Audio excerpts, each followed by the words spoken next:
se eduque con los distintos cultos después del horario de clase de los chicos, groseramente, ¿no?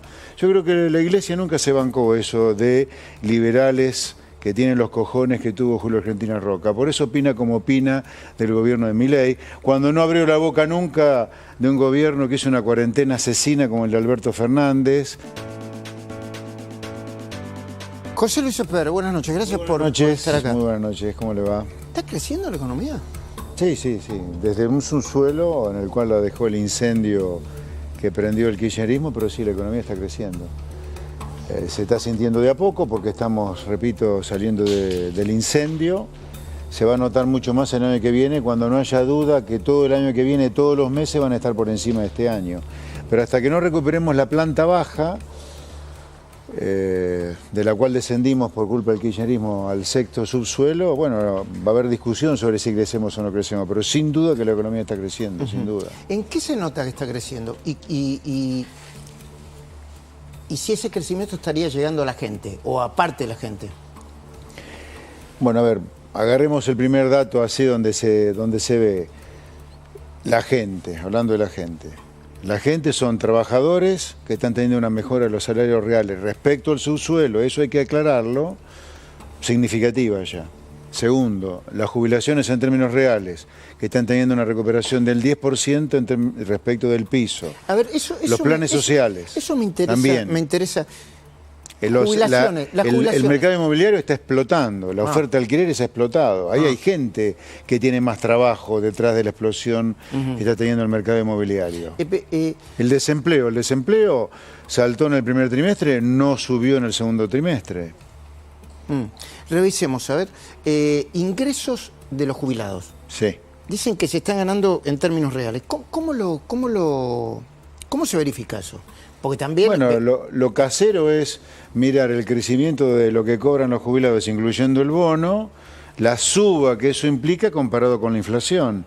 Y la fórmula de movilidad del presidente Milei más el bono ha permitido crecer la jubilación, hablando de la mínima, ¿no?, que uno toma como referencia, ha crecido más que la inflación en los primeros 8 meses del año. Y eso va a continuar hacia adelante. La mejora de las jubilaciones en términos reales va a continuar. De hecho, en el proyecto de presupuesto 2025, que ya ha ingresado al Congreso, hay una mejora de las jubilaciones en términos reales durante todo el año que viene. ¿Por qué? Porque la fórmula de jubilatoria del gobierno de Milei, de nuestro gobierno, como ajusta con un retraso, como la inflación va bajando, obviamente la jubilación te crece más que la inflación hacia adelante. Por eso las jubilaciones van a seguir mejorando en lo que queda del año y el año que viene comparado con este año. ¿Sorprendió las declaraciones del Papa sobre algunas cuestiones que tienen que ver con la economía de este gobierno y a favor de, bueno, lo que dijo la economía popular? Recién estamos escuchando, la economía popular tiene que ser una defensa ante la economía criminal. Sí, yo no sé si yo creo que el Papa es un ignorante en materia de lo que pasa en Argentina, y creo que es un ignorante supino, porque podría informarse y estudiar un poco, porque ha dicho una cantidad de estupideces inimaginables en los últimos días. Decir que Roca fue un criminal, por ejemplo, cuando fue el mejor presidente de la historia argentina, hablando estupideces de que los mapuches habían sido asesinados, cuando los mapuches fueron asesinos nuestros indios tehuelches. En todo caso, si hay asesinos, fueron los mapuches de los tehuelches nuestros. Yo creo que el Papa y la Iglesia en general con Argentina sangra por la herida con los liberales, porque Julio Argentina Roca tuvo los cojones con la ley 1420 de comenzar a generar el espacio de una educación laica. Separar la Iglesia del Estado. Separarla. La ley 1420 no prohíbe la educación católica, lo que sí dice que se eduque con los distintos cultos después del horario de clase de los chicos, groseramente, ¿no?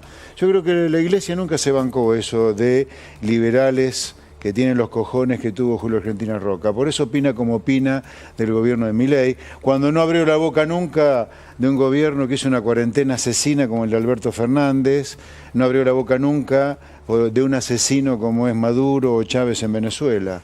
Creo que la Iglesia, en el fondo, con Argentina y con los liberales de Argentina, tiene esa sangre en el ojo, ¿no? De que los liberales defendemos la educación laica, y yo creo que tiene que haber educación laica, no tiene que haber educación solo católica en los colegios, tiene que haber todo tipo de educación fuera del horario de clase.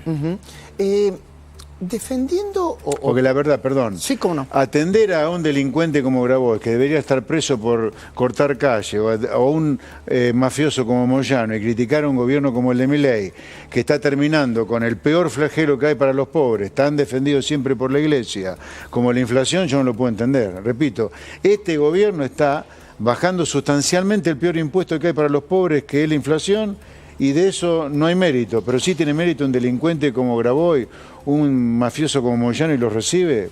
Qué vara rara que tiene el Papa para medir, la verdad. ¿Se equivocaron con la convocatoria al asado de los, como lo denominaron en el gobierno, los 87 héroes, desde el punto de vista simbólico o...? A ver, yo creo que la reunión fue una muy buena reunión, fue un asado de mucha camaradería, dentro de la Libertad Avanza con el PRO, con el cual estamos empezando a recorrer un camino común, pensando en las elecciones del 2025, particularmente en la provincia de Buenos Aires, donde hay que terminar con esta pesadilla que es Kicillof y el kirchnerismo en la provincia de Buenos Aires en el 27. A mí me parece que esa es la parte que creo que es sustantiva a rescatar, la verdad, de este asado. ¿Y las críticas de él? Bueno, a ver...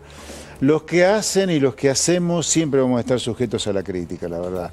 Lo más fácil que haré es no hacer y opinar.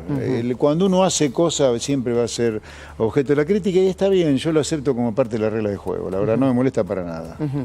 ¿Qué lectura se está haciendo dentro del gobierno de algunas encuestas que empiezan a hacer notar que está mermando el apoyo a la gestión y el apoyo a Milei después de 10 meses, ¿no? Me parece algo natural, que no hay que dramatizar. No hay que dramatizarlo. No, ni tampoco descalificarlo, me parece una cosa lógica que pase. A ver, aquello que entendemos, pero pensar que esta es una sociedad con la educación destruida, sin capacidad de discernir, sabemos y vemos que desde el punto de vista calendario, desde el punto de vista del calendario, acá ha subido el desempleo, la economía colapsó en la primera parte del año y la pobreza va a subir. Ahora, eso no tiene nada que ver con la causalidad.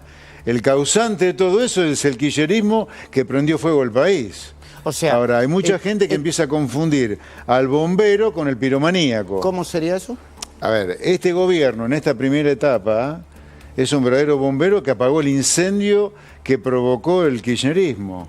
Ahora, hay gente que cree que las paredes mojadas, que el humo que hay es provocado por el bombero y no por el que prendió fuego el país, que fue el kirchnerismo, ¿no? Ahora, eso es humano, es razonable que así sea, esperable. Habrá que trabajar en todo caso desde lo comunicacional para dejar en claro que el único camino que la sociedad mundial o que el mundo que prospera encontró para prosperar son las cosas que están haciéndose en este gobierno. Hacer déficit cero para que no haya inflación, vincularse con el mundo civilizado para que vengan capitales civilizados para que haya cada vez más competitividad, correrse del eje de los miserables, violentos, el eje del mal de Venezuela, Cuba, Nicaragua, ir al primer mundo, relacionarse con el primer mundo, desregular.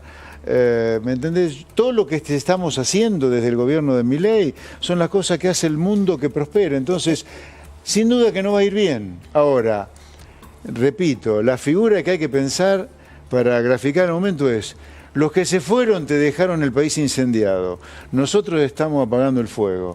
Bueno, que haya alguna gente que se confunda, que apaga el fuego es el piromaníaco, está dentro de las reglas de juego. Entre los piromaníacos, según usted, estaría Pablo Viró, ¿no?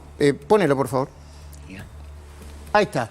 El conflicto ya está grave, pensé que era un video, y se va a poner peor. Viró dice, bueno, vamos al conflicto, vamos a parar. Bueno, se va a poner peor para él, porque este gobierno ya declaró la aeronavegación como un servicio esencial, por lo tanto van a tener que poner guardias cuando quieran parar. ¿Y qué significaría eso? Y si es necesario se seguirá avanzando y que pierdan la personería gremial, porque por encima de todo acá están los pasajeros que quieren volar, no los que él defiende. Acá lo que hay que defender es al pasajero que quiere volar, que después de todo los que trabajan en la aeronavegación no son indigentes, ¿eh? Entonces, muchachos, por favor, pongámonos las pilas. Si no son indigentes, pongan algo para que la gente pueda volar cuando quiere volar, no que le cagan la vida como le cagan la vida. Es como de las calles. De pronto nos olvidamos que ya no hay más piquete. Eso es mérito, primero de Capital Humano, Sandra Petovelo, y en segundo lugar por Patricia Burley, que puso en marcha con mucha sapiencia un protocolo. Con esto tiene que pasar lo mismo. Dijiste hace poco, Pablo Viró es un sindigarca más como Moyano, y un sindigarca más como Moyano y compañía. Pero sí, a ver, si el sindicalismo argentino que representan estos sindigarcas, como Viró, Moyano y compañía, hubiera servido para algo, no tendríamos la mitad de los trabajadores trabajando en negro completamente precarizados. Y al estar precarizados ya tenemos muchísimos trabajadores informales bajo la línea de pobreza, o sea, son pobres. Es más, ya tenemos algunos sindicalizados y en blanco que también son pobres. O sea, si esta gente hubiera servido para algo, salvo para cagarle la vida a los trabajadores que dicen defender, no tendríamos la mitad de los trabajadores en negro, 8 millones de personas y muchos de ellos pobres. Acá, el que se pone un título, que sirva para algo para ese título. O sea, el título de presidente a Alberto Fernández le quedó grande claramente. Si dejó un país incendiado, más allá de las miserias que se están conociendo hoy o cómo trataba a la madre de su hijo.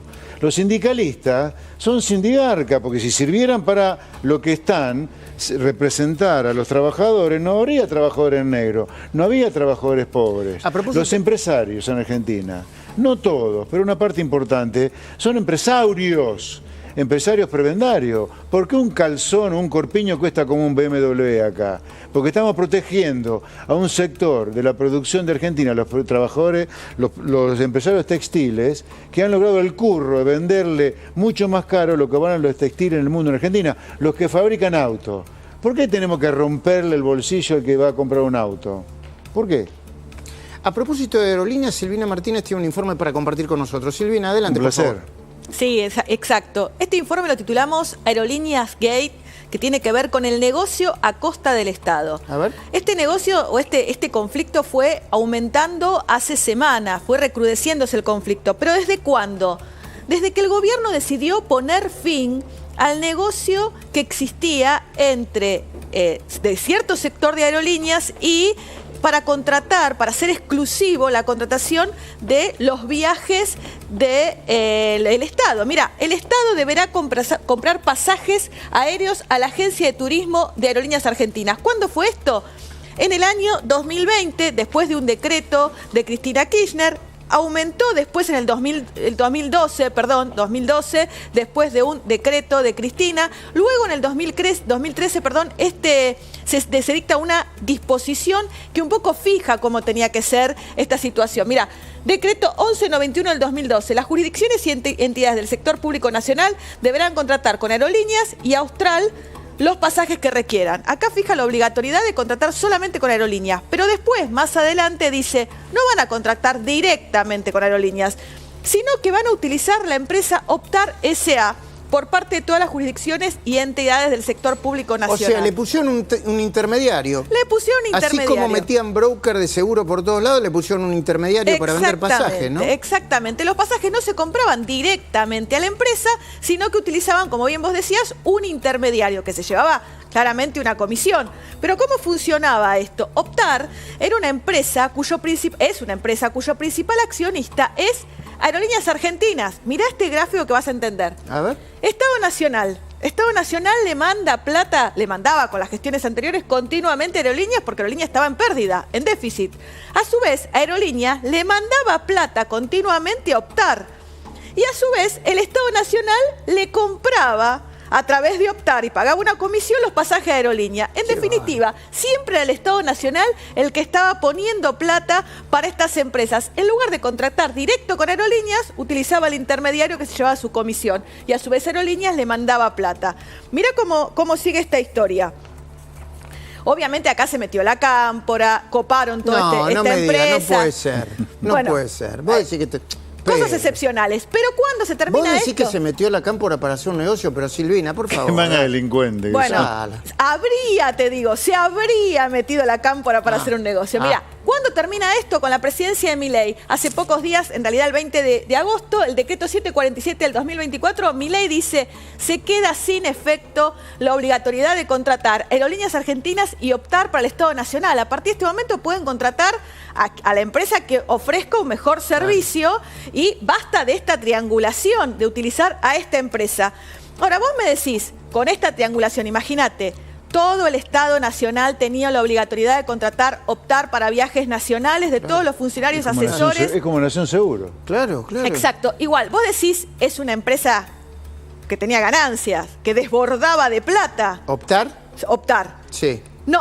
No tenía ganancias. Qué bárbaro. Tenía pérdidas. Mirá lo que surge de este informe de la Auditoría General de la Nación. Qué escándalo. Año 2021. Recauda ingresos por 51 millones de pesos y tiene sueldos por 77 millones. O sea, había más empleados que el dinero que recaudaban.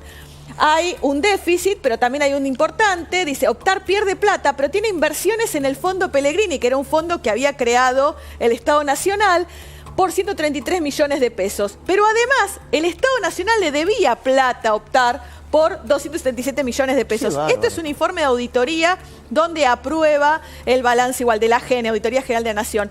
Año siguiente, también en relación al estado contable del 2022, en este caso también Pichetto, hace una misma observación. Dice, Optar no tiene razón de ser. Claro. Es una empresa que lo único que hace es recibir comisiones, que gasta más de lo que le ingresa, que Aerolíneas le manda plata, que el Estado le manda plata. ¿Y por qué no contratan directamente? Ahora vos te preguntarás, ¿Optar tenía empleados? Sí, pero esos empleados, ¿qué hacían? Cada gente que se quería contratar un pasaje lo sacaba directamente de la web, con lo cual no tenía mucha razón de ser esta estructura. Bueno, mira, vamos un poco de números. ¿Cuántos tickets emitió Optar en el año 2021? 78.507, 78.000 funcionarios que viajaron, pero tuvo una pérdida de 108 millones de pesos.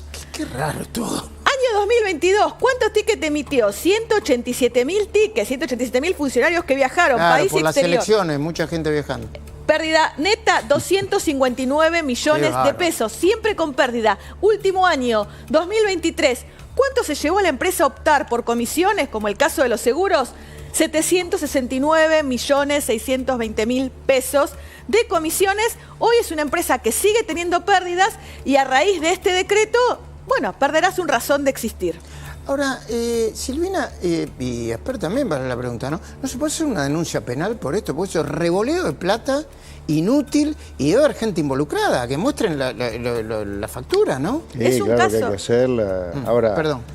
digamos, son una manga de delincuentes, son una manga de delincuentes. Ese es el kirchnerismo, una asociación ilícita, violentos, corruptos, mafiosos, son lacra. Por eso aprovecho para pedirle a la gente paciencia, porque sacarse este cáncer asqueroso de encima va a costar mucho, va a costar esfuerzo, pero es la única manera para tener un país sano. Uno no puede tener a la política metido en toda esta mierda, ¿me entendés? La política está para servirle a la gente, no para robar a la gente, porque toda esta plata es robarle a la gente de laburo, ¿eh? Si se pudiera hacer... robarte a vos, a los Sí. chicos que están detrás de cama, a los que están Si se del pudiera otro hacer, lado. ¿qué harías con Aerolíneas? Si No, bueno, el gobierno ya tomó la decisión de tratar de privatizarla. De hecho, te cuento, el miércoles comienzan reuniones informativas en un plenario de comisiones, donde la comisión cabecera es la Comisión de Transporte, que la preside la diputada Pamela Verasay, y la segunda competencia es la mía, la Comisión de Presupuesto y Hacienda.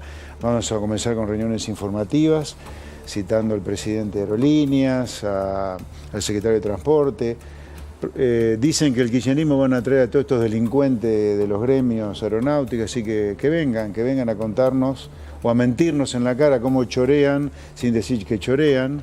Pero son cosas que tienen que terminar. No podemos tener un país que le sirva a las mafias. El país le tiene que servir a los argentinos, no a la política y menos a mafias. Silvina, no quiero dejar de preguntarte, ¿se puede hacer una denuncia penal por esto? Sí, claro, lo podemos presentar, porque es el mismo modus operandi que los seguros. O sea, se crea primero la necesidad, la obligatoriedad de contratar con una empresa del Estado, se mete un intermediario, que antes era una empresa privada, los brokers, y acá son la empresa misma de aerolíneas, para meter empleados y para desviar dinero. Así que sí, en las próximas horas vamos a estar presentando la denuncia. José Luis Esper, ¿qué va a pasar con el presupuesto? Bueno, el presupuesto ya ingresó al Congreso para que la sociedad tenga claro, ¿no? Este es un presupuesto, el presupuesto que inaugura el presidente Milei con el presupuesto 2025 es un presupuesto que dice lo siguiente. El espíritu es, el presupuesto tiene que servir a la gente, porque la política le tiene que servir a la gente. Nosotros somos servidores públicos, por lo tanto, todo lo que salga de nosotros tiene que ser un servicio a la sociedad. O sea, no puede gastarse más dinero del que ingresa. Por lo tanto, el presupuesto es, yo te diría, funcional este espíritu, que la política le sirva a la gente. Hay un cambio de paradigma, el Estado no gasta más de lo que recauda. Sí, es, uno, déficit cero, el Estado no gasta más de lo que recauda. Pero ¿cuánto recauda? Lo que dé la actividad económica. Acá no hay suba de impuestos, no es solo déficit cero, no hay suba de impuestos. Y la tercera cosa, una vez que se obtuvo la recaudación sin suba de impuestos, el primer gasto que se va a atender es la deuda pública. Acá lo que nos prestaron plata pasan a ser prioritarios. Y después recién de eso pasa a gastar la política. Vamos y debo decirle, déficit cero, sin suba de impuestos, y lo primero que se atiende es los que nos prestaron. Porque si queremos que en Argentina haya capital, y nosotros somos capitalistas y liberales, tenemos que respetar los contratos. Le tenemos que devolver la plata al que nos prestó cuando nos atendió y no podíamos tener plata, o no teníamos la nuestra. Una vez que se determinó este trío de déficit cero, sin suba de impuestos, atendiendo la deuda, ahí viene la política a gastar. Pero a partir de esas tres cosas, recién ahí gasta la política. Y yo te diría, el presupuesto del 100% de lo que puede gastar la política después que se atiende la deuda, el 70% es la suma de subsidios sociales, subsidio energético, o sea, planes sociales, subsidio a las tarifas y jubilaciones. El 30% restante, recién ahí, son las funciones de gobierno. Poder legislativo, poder ejecutivo, poder judicial, seguridad y defensa. Laura Di Marco acaba de llegar y te quiero hacer una pregunta. José ¿Cómo no? Luis. Laura, buenas noches. Hola Laura, ¿qué tal? Buenas noches. Quería preguntarte, si vos recién Luis te preguntaba cómo veías el tema de la baja de imagen de el presidente Javier Milei. ¿Esto qué te parece que es? ¿Normal? ¿Temporario? ¿Es una pausa? ¿Es un cambio de humor de la gente? Mucho se habla de hasta cuándo la gente puede aguantar. Y si uno mira el año, el año que viene, bueno, no hay visos de que la economía se reactive en un plazo corto. ¿Qué puede pasar con el gobierno de Milei y el apoyo social, que es donde básicamente se cimenta?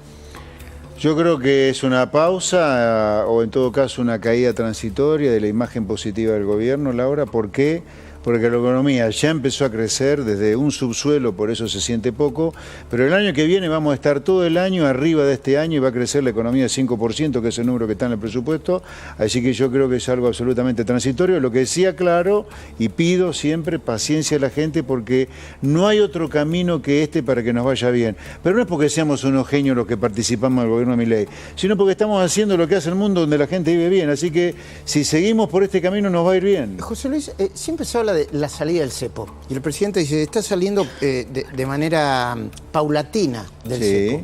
Todos los días hay una desregulación menos vinculada con el mercado de cambios, con el mercado de comercio exterior. Aunque el verdadero, la salida del cepo sería un tipo de cambio único, por ejemplo, ¿no? Eso va a ocurrir, eso va a ocurrir. A ver, acá lo que en ese sentido, sobre el tema de la falta de libertad que es el cepo, este gobierno está desregulando todo en la economía y lo va a terminar desregulando todo y el cepo se va a terminar. Simplemente nos estamos tomando el tiempo necesario para tener la cantidad de reservas necesarias para estar tranquilos que una vez que se termine el cepo, del todo, no va a haber ninguna suba del dólar que afecte el objetivo prioritario en esta primera etapa de gobierno, que es la inflación. Una especie de corrida por la suba repentina del cepo.